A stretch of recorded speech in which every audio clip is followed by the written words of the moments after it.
जो ज्योतिष विद्या का ज्ञान रखते थे, उन्होंने उसकी कुंडली बनाई बच्चे की।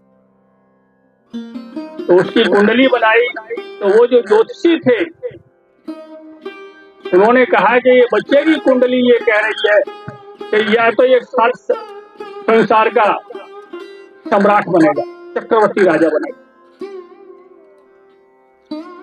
और या फिर ये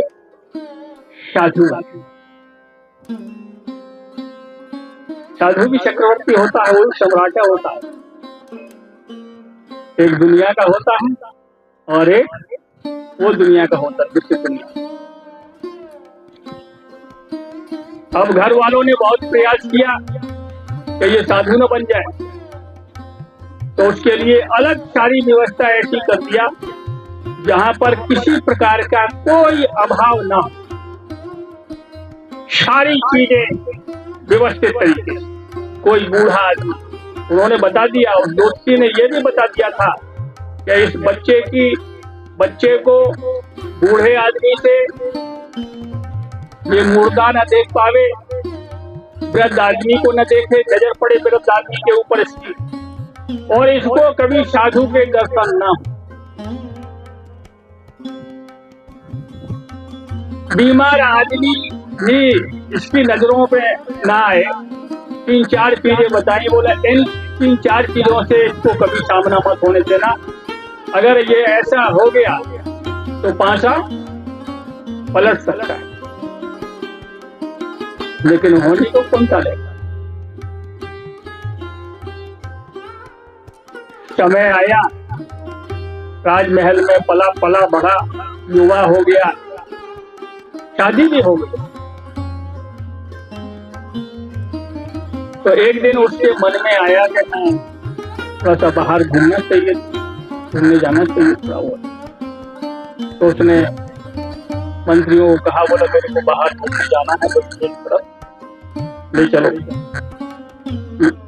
तो मंत्रियों ने राजा रथ सजाया, वह उसको बैठाया उसमें और लेके चल दिए। अब देखो वो कैसा संयोग बनता है। कहते हैं ना, जो कुछ नसीब में लिखा हुआ होता है उसका तो सारी व्यवस्थाएं पहले से भगवान निर्धारित कर देता है। जिन जिन चीजों के लिए मना किया, एक ही दिन में वो सारी चीजें उसको दिखाई। जैसे घर से निकला तो एक बीमार आदमी चढ़पाई पे पड़ा लोग आसपास बैठे थे और बीमार आदमी अस्वस्थ था, उसका लोग इंतजार कर रहे थे। उसने कहा ये कौन है? बोले ये बीमार। अच्छा, बोले ऐसा मेरे को भी होना पड़ेगा? बोले किसी को भी होना पड़ सकता है। फिर आगे कर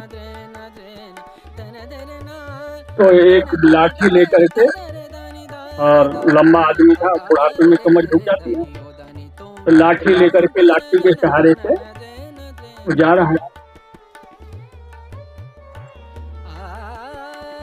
तो महात्मा बुद्ध ने पूछा, बोले ये कौन है? उस समय उनका नाम था सिद्धार्थ। तो उन्होंने, राजकुमार ने कहा, बोले ये क्या है? बोले ये मनुष्य है, वृद्ध आदमी। बोला ऐसा मेरे को भी होना पड़ेगा? बोला ये तो सबको होना पड़ेगा, नियम है। अब थोड़ा और आगे गए तो कोई गांव में गुजर गया, उसको लोग कंधे पर रख करके, कुछ लोग आगे चल रहे थे, कुछ लोग पीछे चल रहे थे और बोलते जा रहे थे, राम नाम सत्य है, सत्य बोलो। उसने पूछा, बोले ये क्या हो रहा है? ये इतनी भीड़ कहाँ जा रही है?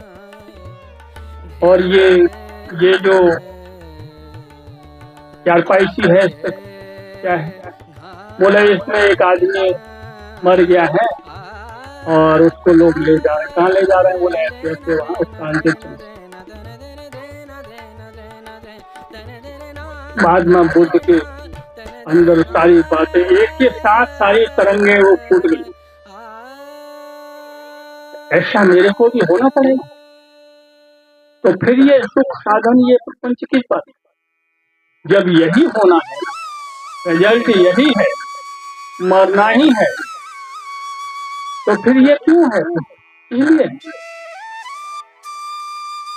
इसके लिए तुलसीदास जी कहते हैं, अरब खरौलो संपदा उदय अस्त्रो राज, तुलसी जो निज मरण है आवे कोने का। उस समय ये हमारे काम आया। अब उसके मन में वैराग्य हुआ, फिर हमारा इस संसार में आना क्यों? थोड़ा सा और, बगीचा थोड़ा दूर था, तो वो थोड़ा सा और आगे चलो। बगीचे की तरफ गए तो वहां संयोग से एक महात्मा जी आए हुए थे। तो वो अपना छोटा और वो अपने कमंडल रख करके और पेड़ के नीचे बैठ करके, शाम का टाइम था, तो महात्मा जी अपने हाथ आचमन करके और संध्या बंदन कर रहे थे, ध्यान कर रहे थे भगवान।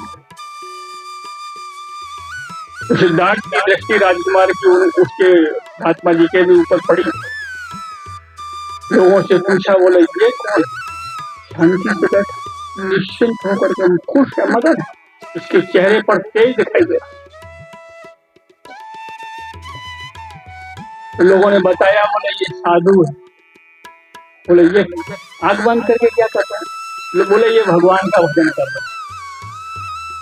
ओहो, तब उसके समझ में आया, बोले ये जीवन इसमें कुछ लग रहा है, क्योंकि ये खुश है, प्रसन्न दिखाई दे रहा है, इसका चेहरे पर तेज दिखाई दे रहा है, और ये इसके अंदर चेहरे पर जो मुस्कान दिखाई दे रही है, उससे ये पता चल रहा है कि ये व्यक्ति खुश है, शांत है, शांत बैठा हुआ और अकेला है। लोग शांति के लिए चार आदमी के बीच में जाते हैं, लेकिन ये अकेला भी शांत है। इसका मतलब ये जरूर कोई बात है। जीवन की यथार्थता इसी में। घर पे गया, बैराग हो गया, उसी एक दिन पहले या शायद उसी रात उसके सिद्धार्थ के जो रानी थी, शादी हो गई थी, उसको बच्चा जन्म हुआ उसी एक दिन पहले, या उसी दिन हुआ हो, जो बताया जाता है उसी रात को हुआ। जिस दिन सिद्धार्थ को वैराग्य हुआ संसार को छोड़ने का, बोला अब मेरे को इसकी खोज करनी है। बोले ये महात्मा क्या कर, क्योंकि ये ही होना है। लोगों ने बताया, बोला ये सबका होता है, मरना भी है, बीमार भी होना है, बूढ़ा भी होना है।